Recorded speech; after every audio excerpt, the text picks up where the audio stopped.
बताओ कि आप कैसी हो। और ये कि सबसे पहले तो कुछ लोगों ने आपके बारे में जो ये बात फैलाई, जैसे ज़हीर के बारे में कि वो माली है और ये कि वो गैंग का सरगना है, तो आपके बारे में लोग ये बात कर रहे थे कि आप क्योंकि बहुत सीरियस रहती हो तो आपके ऊपर कोई प्रेशर था, आपको नशा दिया जा रहा था, आपको कोई इंजेक्शंस लगाए जा रहे थे। तो अभी कैमरा आपके सामने है और यहाँ पर कमरे में सिर्फ मैं, आप और ज़हीर भाई हैं, तो आप सब ऑडियंस आपको देख रही है, क्या कहना चाहोगी? पहली बात तो मैं बिल्कुल ठीक हूँ और मैं जो कहती थी वो अपनी मर्ज़ी से कहती थी। कोई नशा वगैरह नहीं दिया जा रहा था, कोई इंजेक्शन नहीं लगाया जा रहा था, मैं सब अपनी मर्ज़ी से कहती थी। हाँ, और अब मुझे ये बताओ कि पबजी के थ्रू तो हमें पता चल गया कि आप लोगों की फ्रेंडशिप हुई, लेकिन फर्स्ट टाइम आप लोगों ने एक दूसरे को कब देखा था?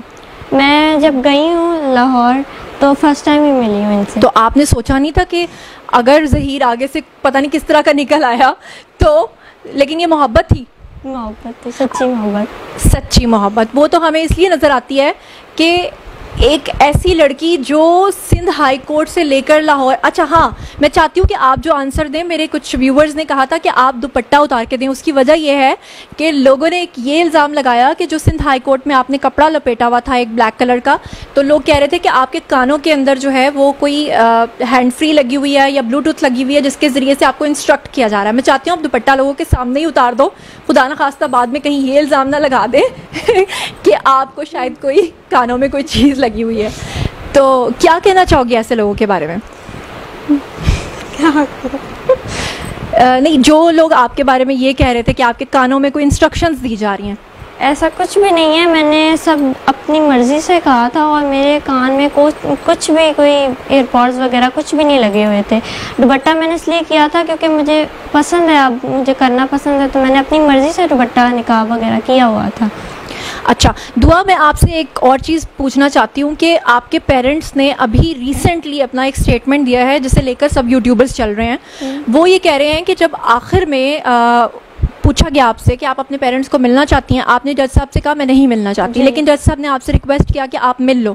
10 मिनट का आप लोगों को टाइम मिला और उसके बाद आपके पेरेंट्स ने बाहर आकर लोगों से ये कहा कि आपने अपने पेरेंट्स को कहा है कि मैं आपके साथ जाना चाहती हूँ। हमें पता था, मैंने आपसे पूछ लिया था, लेकिन जब मैंने लोगों को बताया लोग इस बात पर यकीन नहीं कर रहे थे। अब आपके सामने लोग हैं, आप बताओ कि क्या वाकई आपने अपने पेरेंट्स को ये कहा था कि मैं आप लोगों के साथ जाना चाहती हूँ? नहीं, मैंने उनसे ऐसी कोई बात नहीं की। उन्होंने खुद जज को जाके झूठ बोला कि वो ये बोल रही है, लेकिन मैंने तो उनसे ऐसे कोई भी बात। तो असल में बात क्या हुई थी जब आप लोगों की मुलाकात हुई थी?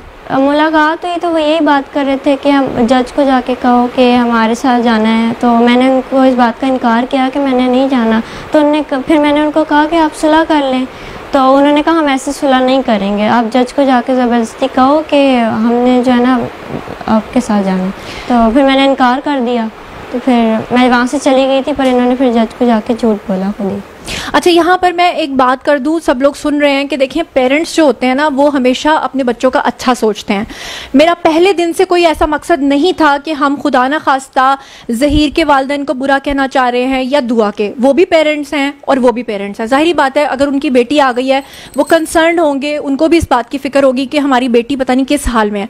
मेरा पहले दिन से जो एक तज़ाद था, पहले दिन से जो मुझे प्रॉब्लम थी वो ये थी कि मैं कहती थी कि वो जो गैंग का इल्ज़ाम लगा रहे हैं वो सरासर गलत लगा रहे हैं। और ख़ास तौर पे जो कुछ यूट्यूबर्स ये बात कर रहे थे कि आपको नशा देके या आपको हब्से बेजा में रख के या आपको ब्लैकमेल करके इस तरह की स्टेटमेंट्स दिलवाई जा रही हैं, उनके नाम क्या पैगाम देना चाहती हो? मैं उनको ये कहना चाहूँगी कि पहली बात तो कोई मुझे नशा नहीं दे रहा था और ना कोई इंजेक्शन लगा रहा था, ना ही कोई मुझे ब्लैकमेल कर रहा था। और दुआ, आपकी एज के हवाले से बहुत एक प्रॉब्लम उठा हुआ है क्योंकि आपका वेट बहुत कम है। अभी मैं आपको देख रही हूँ और मैं इस बात को समझती हूँ बीइंग मीडिया पर्सन के, जिस तरह मैं बहुत ज़्यादा स्मार्ट हूँ लेकिन कैमरे पे मैं 10 kg ज़्यादा होंगी, तो इसी तरह से आप जो हैं वो ज़्यादा आने के बजाय ना और थिन दिखाई देती हैं। तो वैसे भी मैं समझ सकती हूँ कि पिछले 2 माह में आप लोग जिस क्राइसिस से गुजरे हो, आपका वेट काफ़ी कम हो गया, बल्कि आपकी मदर का भी वेट मैं देखती हूँ पुराने वीडियोस में और न्यू वीडियोस में टेंशन की वजह से काफ़ी कम होता है। लेकिन लोग ये मानने को हरगिज़ तैयार नहीं है क्योंकि आपके पेरेंट्स ने जो डॉक्यूमेंट्स दिखाए हैं उसके अकॉर्डिंगली आप 14 साल की बनती हैं, जबकि आपकी असल एज जो है वो आपके मेडिकल टेस्ट में आ गई है। ये क्या मतलब वजह क्या है? वो कहते हैं कि पासपोर्ट्स में, ID कार्ड्स में, हर चीज़ में आप 14 साल की हैं। तो अब लोग सुन रहे हैं, आप क्या कहना चाहोगी? पहले तो ये कि उन्होंने जो मेरी एज पासपोर्ट और बेफॉर्म वगैरह में उन्होंने लिखवाई हुई है वो एज कम लिखवाई हुई है। अच्छा, मेरी रियल एज 17 है और वो लोग जैसे माँ बाप अक्सर करवाते हैं लड़कियों की कि शादी का मसला और जॉब्स का, तो उन्होंने इसी तरह मेरी एज भी कम लिखवाई हुई थी। तो वो तो कहते हैं कि हमारी शादी 2005 के एंड पे हुई है और ये 2008 में पैदा हुई है, जबकि आप ये कहती हैं कि आप 2006 में पैदा हुई थी। जी। यानी ये बात समझ में आती है कि 2005 में अगर शादी हुई है तो 2006 में आप पैदा हुई, लेकिन वो उन्होंने आपकी 2-3 साल आगे बढ़ा के एज लिखी हुई थी, जिसकी वजह से डॉक्यूमेंट्स में आपकी एज कम आ रही थी और यानी कि आपकी मेडिकल रिपोर्ट में बिल्कुल सही वो चीज़ आई है। जी बिल्कुल ठीक है जी। तो दुआ, इस वक्त आपके पेरेंट्स भी डेफिनेटली आपको देख रहे होंगे, सुन रहे होंगे, आप उन्हें क्या कहना चाहती हैं? कैमरा आपके सामने, आप कहिए उनको। मैं उनसे ये कहना चाहती हूँ कि हमने इस्लाम के मुताबिक शादी की है, ठीक है। मैं वो अगर मानते हैं कि मुझसे गलती हुई है तो मैं उनको सॉरी भी कहती हूँ। बस मैं ये चाहती हूँ कि वो अपना दिल बड़ा करें और मुझे और ज़हीर को एक्सेप्ट करें। मैं मानती हूँ वो भी तकलीफ़ से गुज़रे हैं, मैं भी गुज़र रही हूँ। बस वो अपना दिल बड़ा करके मुझे और ज़हीर को एक्सेप्ट कर लें। और जो ये लोग गलत बातें फैला रहे हैं ना कि वो गैंग है वगैरह, वो ऐसा कुछ भी नहीं है। ज़हीर की फैमिली बहुत अच्छी है, ज़हीर भी बहुत अच्छा है, उन्होंने मुझे बहुत खुश रखा है और मुझे एक्सेप्ट किया है। और ज़हीर की वालदा जो हैं वो भी बहुत ही अच्छी हैं। अभी हम लोग जब आए तो उनका जो रवैया था दुआ के साथ वो इस तरह से था कि जब हम लोग इनके घर में एंटर हुए तो पता ये चला कि उन्होंने दुआ से पूछा कि आपको क्या खाना है, और दुआ ने कहा कि मुझे पिज़्ज़ा ऑर्डर करना है। तो मैंने कहा कि आपने इसको रोटी खाने की आदत नहीं डाली। तो उन्होंने कहा कि जिस दिन से ये आई हुई है ये सिर्फ पिज़्ज़ा खाती है या नूडल्स खाती है, ये क्या चीज़ है? मतलब रोटी खाने की आदत नहीं है आपको? आंटी आपको पिज़्ज़ाज़ वगैरह मंगवा के दे रही हैं?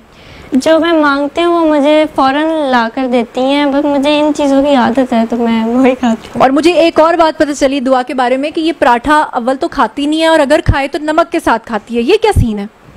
मुझे शुरू से आदत है इसके साथ खाने की। तो इसी वजह से दुआ का वेट जो है ना आई थिंक 35 kg है, और उसकी वजह से इतना अंडरवेट होने की वजह से लोग समझते हैं कि दुआ की एज कम है। लेकिन अब आप हमारी भाभी बन गई हो तो अब आपको पराठे भी खाने पड़ेंगे, ब्रेड्स भी खानी पड़ेंगी और पंजाब के देसी आटे की रोटियां भी खानी पड़ेंगी, है ना? जी। अच्छा दुआ, एक बात जो लोग पूछ रहे हैं सबसे ज़्यादा कमेंट सेक्शन में वो ये है कि आपने जब वहाँ से यहाँ आने का फ़ैसला किया, जो आपके जेठ हैं उन्होंने हमें बताया कि आपने पहले अपने घर से रिक्शा लिया, फिर आप एयरपोर्ट गई, वहाँ से आपने एक टैक्सी करवाई।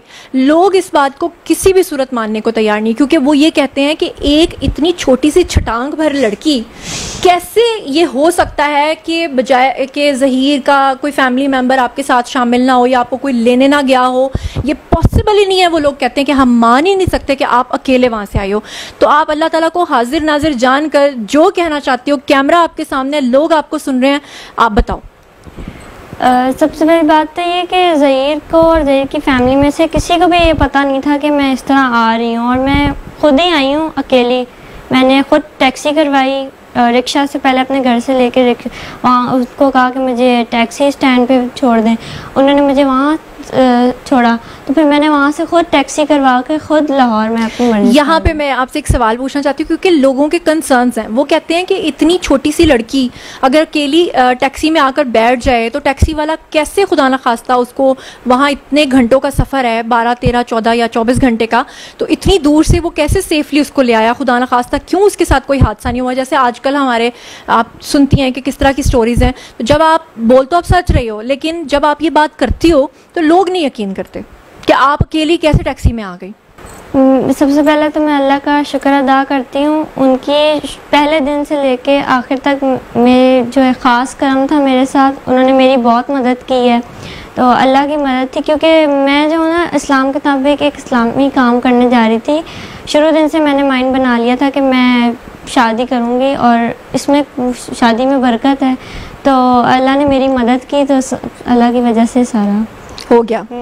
अच्छा दुआ, एक बात मैं आपसे जानना चाहती हूँ कि आखिर ऐसा क्या हो गया? क्योंकि देखो बच्चों को ये बात, देखें नाजरीन, मैं आप लोगों के सामने कह रही हूँ, मैंने पहले दिन से कभी ये नहीं कहा कि दुआ और ज़हीर ने जो किया वो बहुत अच्छा किया, और मैंने कभी इस चीज़ को भी सपोर्ट नहीं किया कि दूसरे बच्चे या दूसरी लड़कियाँ भी ये काम करें।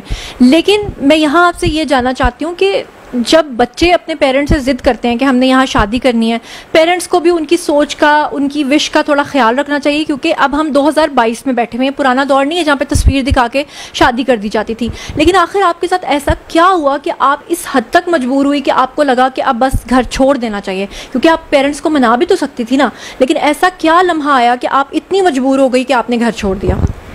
असल में ना मैंने जब इनकी बात की ना कि मुझे ऐसे ही पसंद है और ये रिश्ता लेके आना चाहते हैं, तो मेरी जो मामा है ना, उन्होंने मुझे मारा और मेरा जो टैब था ना जिस पे मैं इससे बात करती थी वो उन्होंने बंद कर दिया। और वो मुझे ना बहुत ज़्यादा मजबूर करती थी, मारती भी थी छोटी छोटी बात पे, और फिर मुझे मजबूर होकर ये सब करना पड़ा। लेकिन हाँ, ये बात ठीक है कि पेरेंट्स जो होते हैं वो अपने बच्चों के ऊपर सख्ती भी करते हैं, उनको मारते भी हैं, उनका भला भी सोचते हैं। ठीक है कि उन्होंने ये सोचा होगा कि उन्हें नहीं पता होगा ज़हीर फैमिली का, इसलिए उन्होंने ऐसा किया होगा। यकीनन उनकी नीयत पे कोई शक नहीं है, उन्होंने कुछ गलत नहीं किया होगा। लेकिन आपने, मतलब आपको लगता था कि इतना ज़्यादा मुझे मार पड़ रही है, इतना कुछ मुझ पर दबाव है, कि उसके बाद आपको लगा कि वो मेरी शादी नहीं करवाएंगे ज़हीर से? क्योंकि आपसे हमें पता चला था कि ज़ैनुल आबिदीन के साथ वो आपके कज़न के साथ शादी करना चाहते थे जी। तो अब देखिए नाजरीन, आप लोग भी सामने हैं, ज़हीर भी सामने है, दुआ भी, कि एक तरफ तो उसके पेरेंट्स ये कह रहे हैं कि उसकी उम्र ही बहुत कम है, वो 14 साल की है, जबकि दूसरी तरफ वो उस पर दबाव डाल रहे थे कि अपने कज़न के साथ शादी करो। और उसी वजह से जो दुआ है वो इस बात के लिए जब समझ गई कि मेरे पेरेंट्स किसी भी सूरत जो है वो मेरी उससे शादी नहीं करवाएंगे, तो फिर आपने घर से कदम उठाया, ऐसा ही है? अच्छा दुआ, मैं आपसे ये जानना चाहती हूँ कि आपके जो कज़न है ज़ैनुल आबिदीन, जिसकी वजह से आपके ऊपर दबाव था कि आप उनसे शादी करो, क्यों इतना दबाव था कि उसी से शादी करनी है? क्योंकि मेरे ताया के पास एक प्लॉट था DHA में, तो वो उनका मेरे बाबा के साथ कोई मसला चल रहा था, जिस वजह से वो चाहते थे कि मेरी शादी उसके साथ हो जाए और वो प्लॉट उनके नाम आ जाए। तो जब आपने अपने वालिद से कहा कि मैं किसी भी सूरत उससे शादी नहीं करूंगी और ज़हीर से करूंगी, तो फिर आपको मार पड़ी? जी, मार भी पड़ी और उन्होंने मुझे धमकी भी दी थी। क्या? कि मैं तुम्हें मार दूंगा अपने हाथों से, ऐसी बात है ना करना। अच्छा, और आपके मामू के बारे में भी मैंने सुना है, हालांकि मेरी उनसे बात हुई थी पहले दिन ही जब आप वहाँ से यहाँ आई थी, तो मैंने आपके वालिद को सबसे पहले रब्ता किया था और आपके मामू ने मुझे खुद कहा कि इसमें कोई गैंग इन्वॉल्व नहीं है और इन्होंने अपनी मर्जी से शादी किया। लेकिन ऑन स्क्रीन वो ये बात नहीं करते थे, ऑफ स्क्रीन वो ये बात करते थे। तो आपके मामू ने भी कोई धमकी वगैरह दी थी? जी, मेरे मामू ने भी धमकी दी थी कि जो है ना, हम इसकी शादी अपनी मर्ज़ी से करेंगे और जहाँ ये चाह रही है वहाँ हम नहीं करेंगे। तो ज़बरदस्ती फिर मेरे बाबा भी ज़बरदस्ती कर रहे थे मेरे साथ। ठीक है। अच्छा दुआ, ज़रा एक दफ़ा फिर लोगों को बता दो कि वो जो आप इतने कपड़े लपेट के रखती थी और जो इतनी पुलिस आपके इर्द गिर्द होती थी, तो लोग इतराज़ उठाते थे कि निम्रा काज़मी के केस में ये नहीं है, आपके केस में, और आपको घसीटा जा रहा है और वो समझते थे कि आपके ऊपर कोई जुल्म हो रहा है। तो लोग आपको सुन रहे हैं, वो क्यों इतना कपड़ा आप लपेट रही थी और क्या हो रहा था? वो कपड़ा जो मैं लपेट रही थी वो मैं अपनी मर्ज़ी से लपेट रही थी, क्योंकि मुझे पसंद है हिजाब वगैरह करना, तो मैं अपनी मर्ज़ी से, क्योंकि काफ़ी लोग होते थे तो मुझे नहीं पसंद कि मैं बिना दुपट्टे के इस तरह जाऊं, तो मैं अपनी मर्ज़ी से वो करती थी। और वो घसीटना वगैरह वो सारा मेरी प्रोटेक्शन के लिए कर रही थी पुलिस। अच्छा दुआ, आपके बारे में आपके पेरेंट्स कह रहे थे कि आपकी आई साइट बहुत ज़्यादा वीक है और आप उसके बगैर देख नहीं सकती हैं, तो क्या ऐसा है कि आप उसके बगैर देख नहीं सकती? और वो कह रही थी कि आप ग्लासेस लिए बगैर ही वहाँ से आ गई हैं। ऐसा भी नहीं है कि मेरी आईसाइट बिल्कुल ही वीक है, बिल्कुल नज़र नहीं आता, मुझे नज़र आता है और मैं देख सकती हूँ। बस मैं ग्लासेस कभी कभी लगाती हूँ जब मुझे टीवी वगैरह देखना आता है। ये मेरे पास, ये देखिए मेरी ग्लासेस, ये रही मेरी ग्लासेस। अच्छा।